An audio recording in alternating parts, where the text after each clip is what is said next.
یہ چاہتے ہیں کہ اللہ کے چراغ کی روشنی کو اپنی پھونکوں سے بجھا دیں، حالانکہ اللہ اپنی روشنی کو پورا کر کے رہے گا، خواہ کافر ناخوش ہی ہوں۔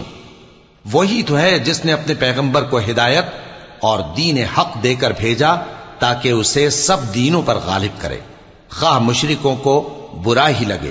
مومنو، میں تم کو ایسی تجارت بتاؤں جو تمہیں عذاب علیم سے نجات دے؟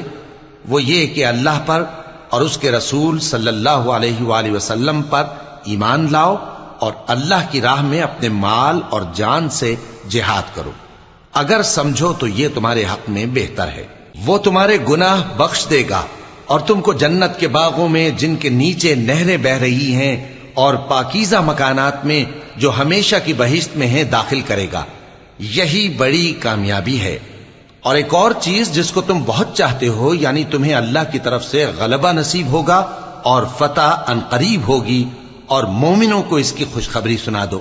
مومنوں، اللہ کے مددگار ہو جاؤ، جیسے عیسیٰ ابن مریم نے حواریوں سے کہا تھا کہ بھلا کون ہیں جو اللہ کی طرف بلانے میں میرے مددگار ہوں؟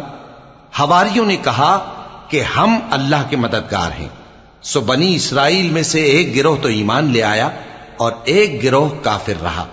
آخر ہم نے ایمان لانے والوں کو ان کے دشمنوں کے مقابلے میں مدد دی، سو وہ غالب ہو گئے۔